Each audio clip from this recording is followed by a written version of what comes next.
Oui, bonjour bien-aimés dans le Seigneur. Nous vous saluons de partout. Vous êtes en train de nous suivre. Que Dieu vous bénisse, que le Très-Haut vous bénisse, qu'il vous comble de ses biens, qu'il vous comble de ses richesses. C'est votre émission, le combat spirituel.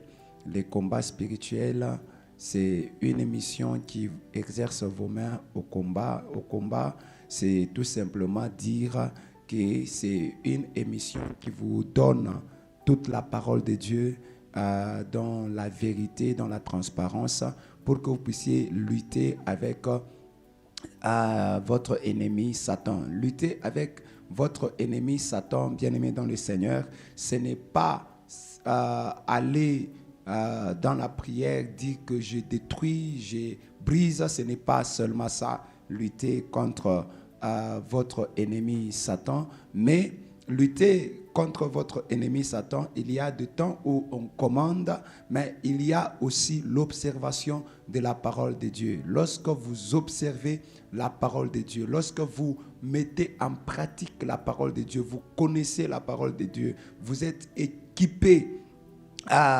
par le Seigneur. Vous êtes équipé de la parole de Dieu. Bien-aimé, vous connaissez comment vous sanctifier pour Dieu, qui veut tout simplement dire vous mettre à part pour Dieu. Bien-aimé dans le Seigneur, c'est déjà un combat spirituel que vous êtes en train de mener.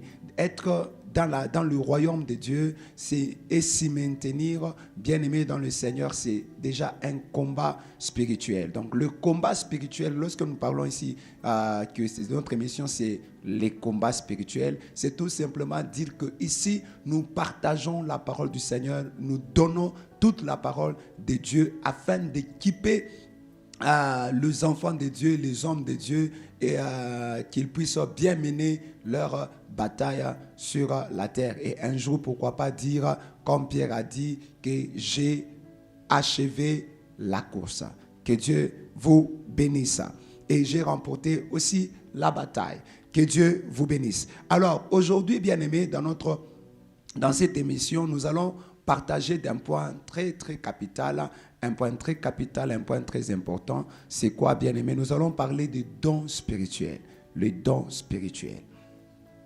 Ici, je voudrais que vous puissiez savoir que les dons spirituels sont différents des talents. Le talent n'est pas un don spirituel. Parce qu'il y a des gens qui commettent l'erreur à ce niveau-là. Le talent n'est pas un don spirituel. Le talent est un don naturel, un don avec lequel tu es né. Et et le talent peut aussi être développé par le cinq sens. Mais le don spirituel ne peut pas être développé par le cinq sens. Le don spirituel, c'est un don qui vient après avoir reçu Jésus-Christ comme Seigneur et Sauveur. Le Saint-Esprit entre en vous, et lorsque le Saint-Esprit est entré en vous, le Saint-Esprit vient avec ses dons en vous. Donc, pour dire que le don spirituel ne peut se recevoir qu'à condition où vous avez reçu Jésus-Christ comme le Seigneur et Sauveur, et après que le Saint-Esprit soit entré en vous. À ce moment-là, vous pouvez expérimenter dans votre vie les dons spirituels. Donc, le don spirituel ne peut pas être expérimenté si vous n'avez pas encore reçu Christ comme votre Seigneur et Sauveur. Le don spirituel ne peut pas être expérimenté si vous n'avez pas le Saint-Esprit en vous. Donc, le don spirituel, c'est un don qui vient avec le Saint-Esprit. C'est un don du Saint-Esprit. Que Dieu vous bénisse. Et le don spirituel, c'est quoi par définition? Par définition, le don spirituel, c'est une capacité spirituelle que le Saint-Esprit accorde à une personne afin de pouvoir opérer. Opérer pour l'intérêt du royaume de Dieu. Je répète encore, opérer pour l'intérêt du royaume de Dieu. Une capacité spirituelle accordée par le Saint-Esprit afin de pouvoir opérer pour l'intérêt du royaume de Dieu, afin de pouvoir travailler pour l'intérêt du royaume de Dieu, afin de pouvoir travailler à l'édification du royaume de Dieu, du corps de Christ. Donc le don spirituel, c'est une capacité qui t'a été donnée. Et bien aimé, chaque chrétien a un don avec lui. Il a un don spirituel. Que Dieu vous bénisse. Alors nous allons très rapidement lire dans 1 Corinthiens chapitre 12.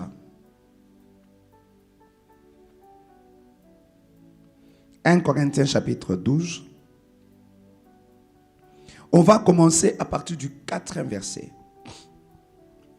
Et on va descendre. Que Dieu nous bénisse. Faisons la lecture. La Bible déclare, et je vais lire dans la Bible catholique Crampon.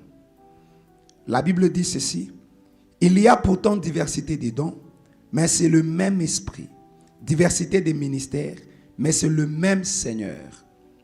Diversité d'opérations, mais c'est le même Dieu qui opère tout en tous. À chacun, la manifestation de l'esprit est donnée pour l'utilité commune.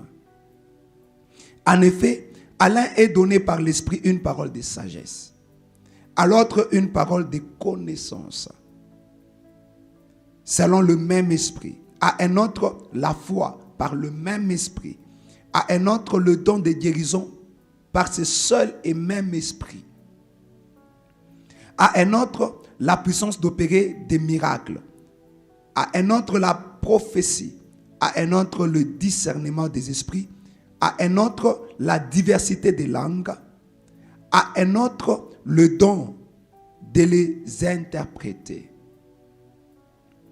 Mais c'est le seul et même esprit qui produit tous ces dons, les distribuant à chacun en particulier comme il lui plaît. Voyez, le 11e verset, mais c'est le seul et même esprit qui produit tous ces dons.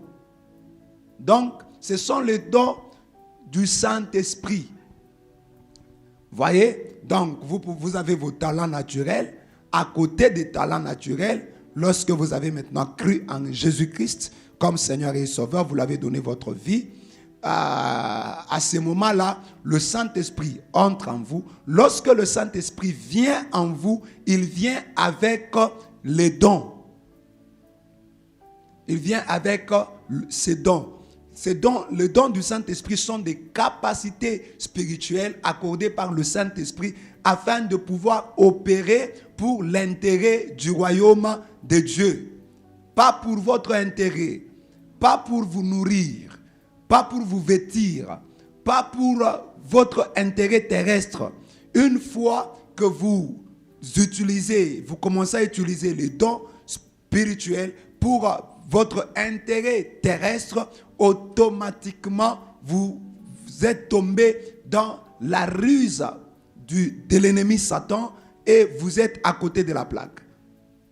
Donc, le don spirituel qui vous ont été accordés, c'est pour l'intérêt du royaume de Dieu. Et nous allons un peu voir dans 1 Corinthiens chapitre 14, il y a quelque chose qui est dit là-bas. C'est l'apôtre Paul qui parle. Il dit ceci: recherchez la charité. Le premier verset. Aspirez néanmoins au don spirituel, mais surtout à celui des prophéties. En effet, celui qui parle en langue ne parle pas aux hommes, mais à Dieu, car personne ne les comprend. Et c'est en esprit qu'il dit des mystères. Celui qui prophétise, au contraire, parle aux hommes, les édifie, les exhorte, les console. Ouais. Donc, le don nous sert. Ce sont des capacités qui nous ont été données pour l'intérêt du royaume de Dieu. Donc, je voudrais te demander, pasteur, apôtre, mon frère, chère sœur, là où tu es, de quelle façon est-ce que tu utilises le don qui t'a été donné? Le don doit être utilisé, nous devons les utiliser à 100% afin bien-aimé dans le Seigneur, afin de le mettre vraiment de produire des fruits pour l'intérêt du royaume de Dieu. Donc on doit travailler durement avec nos dons pour l'intérêt du royaume. Donc on ne doit pas laisser nos dons se reposer. Nous devons travailler efficacement.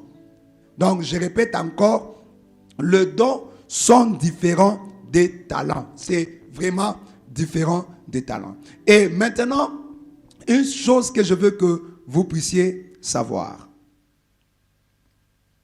Amen. Une chose que je veux que vous puissiez savoir, c'est que le don spirituel, il y a 9 dons spirituels subdivisés en 3 groupes. C'est ce que nous venons de lire dans 1 Corinthiens, chapitre 12. Donc là-bas, on nous montre 9 dons spirituels que nous appelons les dons classiques. 9 dons spirituels subdivisés en 3 groupes. Le premier groupe, vous allez constater que c'est les groupes de dévoilement. Ça dévoile. Ou bien appelé autrement les groupes apocalyptiques. Ou bien les groupes de révélation. Premier don, première classe, groupe de dons. Le premier groupe de dons, là nous trouvons la parole de connaissance, la parole de sagesse et le discernement des esprits.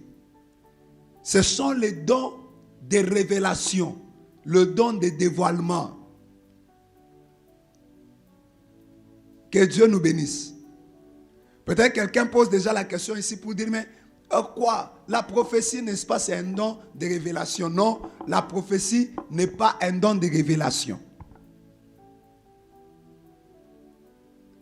Lorsque quelqu'un dit que j'ai reçu une révélation, automatiquement, on doit le situer dans les groupes de dévoilement. Le premier groupe qui est le groupe des dons de dévoilement. Alors, le groupe de dévoilement, dans le groupe de dévoilement, le groupe de révélation, le premier groupe, donc là, on reçoit, il y a la parole de connaissance, il y a la parole de sagesse, ou bien les discernements des esprits. Lorsque quelqu'un donne une révélation, ce sont ces 3 dons qui y ont travaillé. Et prochainement, nous allons donner les explications sur chaque don. Alors ici, le premier groupe, vous devez noter, c'est le groupe de dévoilement. Le deuxième groupe, c'est le groupe d'émission, émission, émettre, parler. Et là, nous avons, premier don, c'est le parler en langue.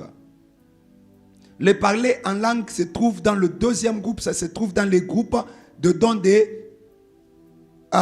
d'émission. Et nous avons le deuxième don dans ces deuxième groupe, c'est le don d'interpréter les langues, interprétation des langues. Et le troisième don que nous trouvons dans le groupe de dons d'émission, c'est le don de prophétie.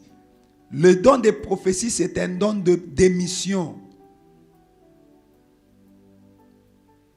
Donc, le don de prophétie ne doit pas être confondu avec un don de révélation.